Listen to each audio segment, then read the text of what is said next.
मैं ऋषिका पांडे आप सभी को एनसीईआरटी कक्षा 5 की हिंदी की पहली पाठ राख की रस्सी पढ़ाने जा रही हूँ। ठीक है, ये राख की रस्सी, आपने कभी राख की रस्सी देखी है? यदि आपने नहीं देखी तो इस पाठ में हम यह भी जानेंगे कि राख की रस्सी आखिर बनती कैसी है और होती कैसी है। ठीक है, तो आइए हम पढ़ते हैं इस पाठ को। लोनपोगार एक मंत्री थे। किसके मंत्री थे? मंत्री किसके होते हैं? राजा के होते हैं। लोनपोगार जो मंत्री थे वो किस राजा के मंत्री थे? वो तिब्बत क्या है? जैसे हमारा भारत एक देश है वैसे ही तिब्बत एक देश है। वहाँ के 32वें राजा थे। कौन? सोनगाव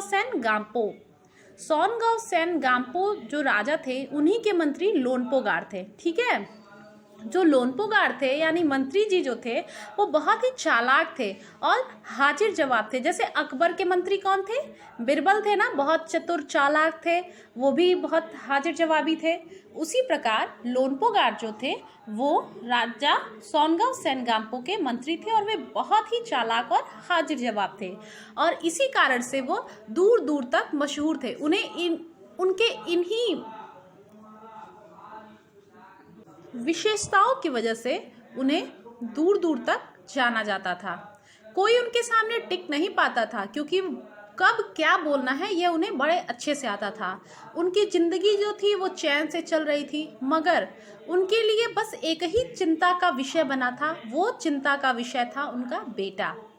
ठीक है, उनका जो बेटा था वो बहुत ही सीधा साधा तथा भोला वाला था। ठीक है, सीधा था तो यानी होशियारी उसे छूकर भी नहीं गई थी, मतलब कि वो बिल्कुल भी होशियार नहीं था। लोनपोगार सोचे कि मेरा बेटा बहुत सीधा साधा है, मेरे बाद इसका काम कैसे चलेगा?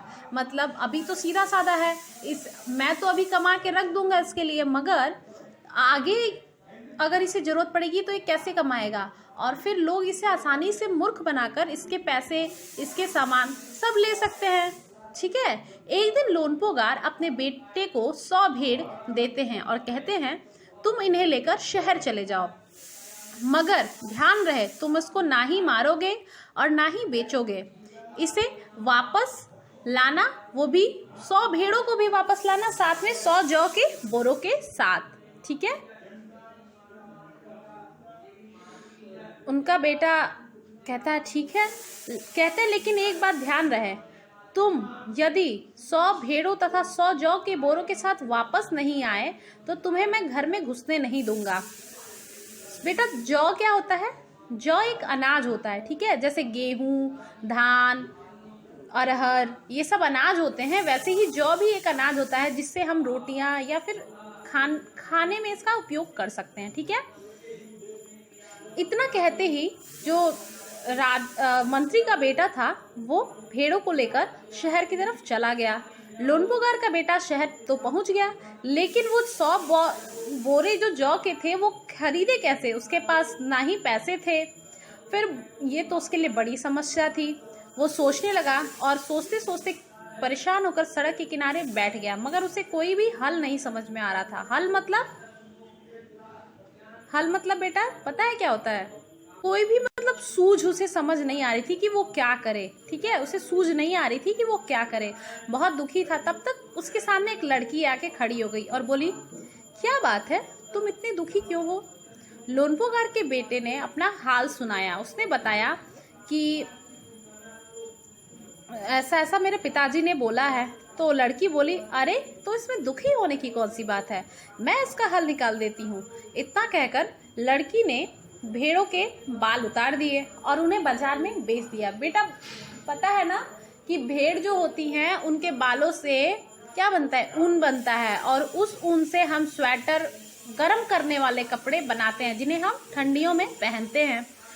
तो इसीलिए उस लड़की ने उन भेड़ों के बाल उतार दिए, उन्हें बाजार में बेच दिया और उनसे जो पैसे मिले उसका 100 जौ की बोरियां खरीद के लाके उस लड़की को दे दिया और उसे कहा अब तुम ये 100 जौ की बोरियां लो और अपने घर चले जाओ।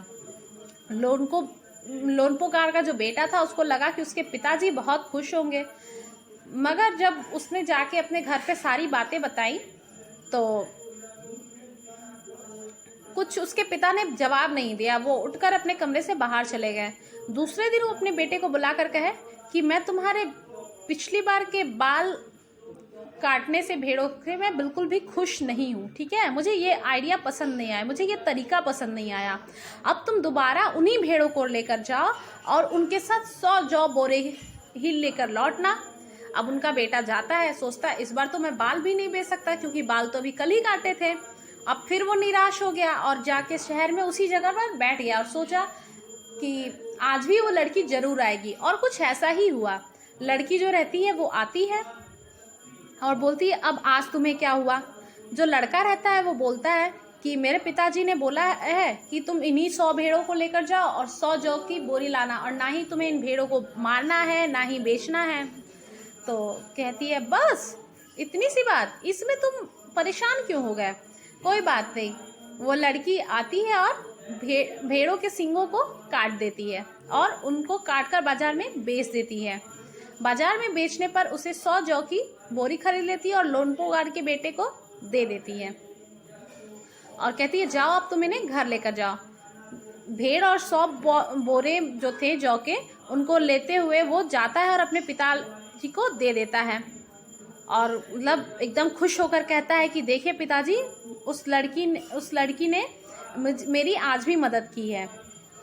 इतना कहकर वो शांत हो जाता है। तो लोनपोगार जो थे वो कहते हैं अच्छा, उस लड़की से जाकर कहो कि वो हमें 9 हाथ लंबी राख की रस्सी बनाकर दे। उनके लड़के ने लड़की के पास जाकर अपने पिता का संदेश बता दिया। लड़की बोली ठीक है मैं बना तो दूं, एक शर्त रखती है। और शर्त क्या रहती है, कहती है मैं रस्सी बना तो दूंगी पर तुम्हारे पिताजी को उसे गले में पहननी होगी। लोनपोगार सोचते हैं कि ऐसी रस्सी बनाना तो असंभव है, इसलिए वो असंभव मतलब कि जो हो ही नहीं सकता है। सोचते हैं राख की रस्सी भले कहीं बन सकती है, राख लेंगे उसकी रस्सी थोड़े बनेगी। कहते हैं जाओ उससे बोल देना कि मैं शर्त मंजूर है मुझे, मैं पहन लूंगा। अगले दिन लड़की क्या करती है, 9 हाथ लंबी रस्सी लेती है, उसे पत्थर के सील पर रख देती है। पत्थर का सील मतलब एक बड़े से पत्थर पे रख देती है और उसे जला देती है। रस्सी तो जल जाती है मगर एक रस्सी के एकदम बिल्कुल उसी आकार की एक राख बच जाती है। देखने से लगता है कि वो राख की ही रस्सी है। अच्छा बता बेटा, ये राख की रस्सी जो होती है, किसी को पता है कि जो राख की रस्सी रहती है वो मतलब पत्थर पे ही क्यों बनाती है? वो इसलिए बनाती है ताकि अगर वो क्या होता ना, अगर वो रस्सी को पकड़ के तो उसको लेके जाना रहता है शहर से गांव पे, तो अब क्या होता है कि अगर वो उसको पकड़ेगा तो वो टूट जाएगा। वो तो रहती है राख की। वो इसलिए करती है कि पत्थर पर आसानी से उस रस्सी जो राख की रहती है उसको ले जाया जा सकता है। यदि वो उसे छुएगा तो वो क्या हो जाएगी, टूट जाएगी रस्सी। इसलिए वो पत्थर पर बना देती है रस्सी और कहती है अब ले जाके अपने पिताजी को दे दो। और वो ले जाके जब उस देती है और कहती है आप इसको पहनिए, तो लोनपोगार रस्सी को देखकर आश्चर्यचकित हो जाते हैं, हैरान रह जाते हैं, क्योंकि उनको तो यही पता था कि राख की रस्सी तो बन नहीं सकती। अब तो उनके सामने राख की रस्सी थी।